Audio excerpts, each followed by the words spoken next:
दिनुपर्ने भनेर बुझ्दाखेरि चाहिँ हामीले चाहिँ जुनसुकै कुरा त्यो अथवा हाम्रो कुनै आम्दानी होस्, कुनै कमाइ होस्, आफ्नो कुनै दुःख सुख जे कुरामा पनि हामीले चाहिँ प्रभुलाई चाहिँ आफ्नो हृदयमा चाहिँ पहिलो स्थान राख्नुपर्छ। तब मात्र हामीले चाहिँ उहाँद्वारा अनुग्रह आशिष पाउनेछौँ। तर यदि हामीले प्रभुलाई चाहिँ आफ्नो हृदयमा चाहिँ पहिलो स्थान दिएन भने चाहिँ त्यहाँ चाहिँ कुनै बाधा समस्या अथवा पाप पनि खडा हुन सक्छ है।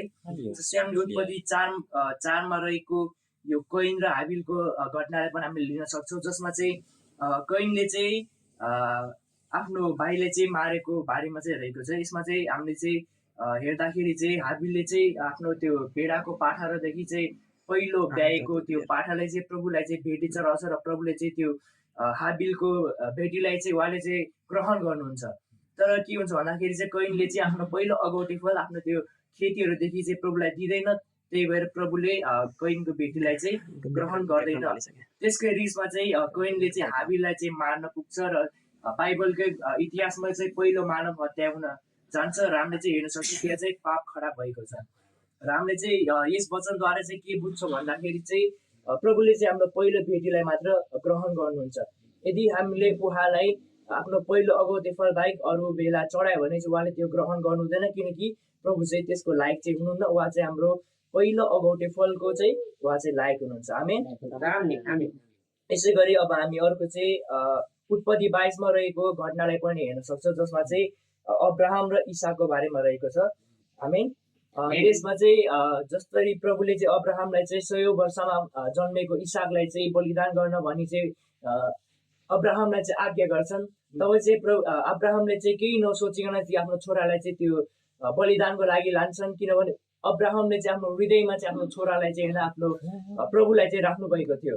र त्यसद्वारा चाहिँ प्रभु चाहिँ प्रसन्न भएर उहाँले चाहिँ अन्तिममा चाहिँ अब्राहमलाई चाहिँ केवल त्यो इसाकको पिता मात्र नै यो सारा संसारको चाहिँ पिता हुने आशिष चाहिँ दिनुभएको छ। आमेन।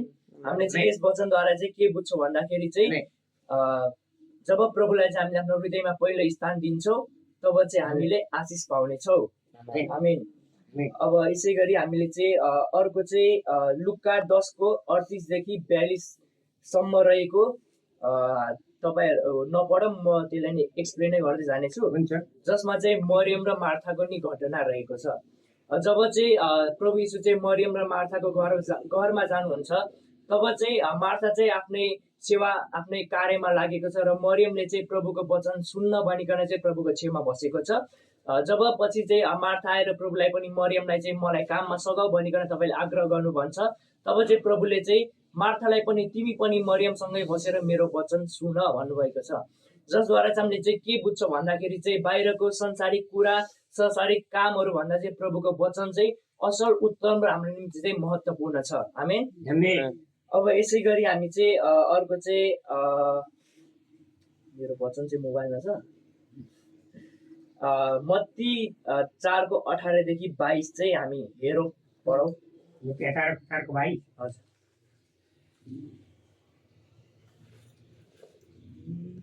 मत्ती 4:18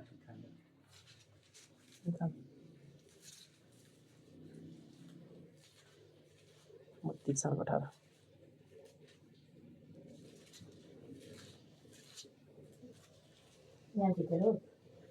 यो बाइबल खाली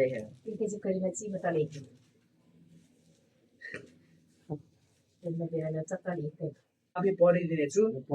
शीर्षकमा चाहिँ लेखेको छ येशूका प्रथम चेलाहरू। गालिल समुद्रको किनारमा हिँड्नु हुँदा उहाँले पत्रुस भन्ने सिमोन र तिनका भाइ अन्द्रियास दुवै भाइलाई समुद्रमा जाल हानिरहेका देख्नुभयो। तिनीहरू मछुवा थिए। उहाँले तिनीहरूलाई भन्नुभयो, मेरो पछि लाग र म तिमीहरूलाई मानिसहरूका मछुवा तुल्याउने छु। तब उत्तिखेरै जालहरू छोडेर तिनीहरू उहाँको पछि लागे। त्यहाँबाट जाँदा जाँदै उहाँले अर्को दुई भाइ हामी 20 समय राखौँ। यस वचनमा चाहिँ उहाँहरूको प्रथम चेलाहरूको बारेमा चाहिँ उहाँले चाहिँ भन्नुभएको छ अथवा बाइबलमा चाहिँ लेखेको छ। या चाहिँ त्यो सिमोन र अन्द्रियासले चाहिँ आफ्नो हृदयमा चाहिँ प्रभुलाई पहिलो स्थान दिएका कारण उनीहरूले चाहिँ आफ्ना त्यो सबै जालहरू आफ्ना सबै ती माछा पक्रिरहेका कामहरूलाई चाहिँ छोडेर चाहिँ उहाँलाई पछ्याउनु भयो। जसको मतलब चाहिँ हामीले प्रभुलाई पहिलो स्थान दिनुको मतलब हामीले के बुझ्छौँ भन्दाखेरि चाहिँ आफूभित्र हामीभित्र रहेका त्यो रिस राग त्यो घमण्ड त्यो धन सम्पत्तिको लोभ लालच जुन अहिले हामी यो संसारिकमा हुँदाखेरि कमाइरहेछ त्यो सबैले चाहिँ त्यागेर चाहिँ उहाँलाई पछ्यायो भने मात्र हामीले चाहिँ उहाँलाई चाहिँ पहिलो स्थान दिएको चाहिँ हुन सक्छ आमेन Amen. अब यसै गरी हामी चाहिँ अर्को अन्तिम चाहिँ हेर्नेछौँ त्यो चाहिँ सायद कतिमा पो थियो 10को 17 देखि 22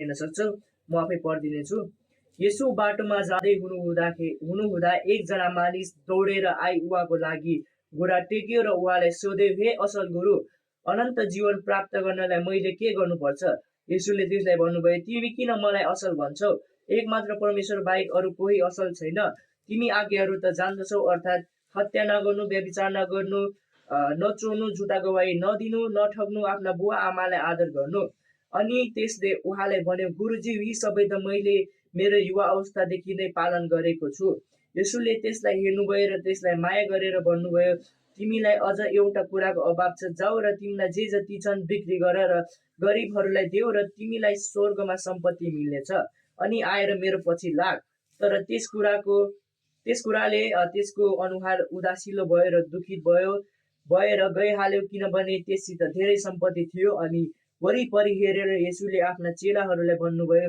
धनीहरूलाई परमेश्वरको राज्यमा पस्नु कठिन छ आमेन Amen. यो वचनले चाहिँ के भन्दछ भने चाहिँ जब जसरी हामीले यस घटनामा हेर्न सक्छ त्यो युवा चाहिँ असल थियो उसले चाहिँ बच्चैदेखि चाहिँ त्यो सबै कुराहरू चाहिँ पालन गरिरहेको थियो तर जब प्रभुले चाहिँ ती सबै आफ्ना भएका धन सम्पत्ति आफूले कमाएका ती सम्पत्तिलाई छोडेर मेरो पछि लाग तिमीले स्वर्गको चाहिँ सम्पत्ति पाउनेछौ भन्नुभएको छ जब चाहिँ त्यो युवाले चाहिँ एकछिन त्यो चाहिँ आफ्नो अनुहार चाहिँ उदासिलो पार्छ किनकि त्योसँग चाहिँ संसारिक धेरै धन सम्पत्ति थियो जसको मतलब चाहिँ हामीले चाहिँ के बुझ्छौँ भन्दाखेरि चाहिँ हामीले चाहिँ प्रभुलाई आफ्नो हृदयमा पहिलो स्थान राखेनौँ भने चाहिँ हामीलाई स्वर्गको राज्यमा पस्न पनि कठिन हुनेछ भनेर नि यहाँ प्रभुले भन्नुभएको छ आमेन Amen. र म मेरो वचन चाहिँ राख्न चाहन्छु जय मसीह So back right here.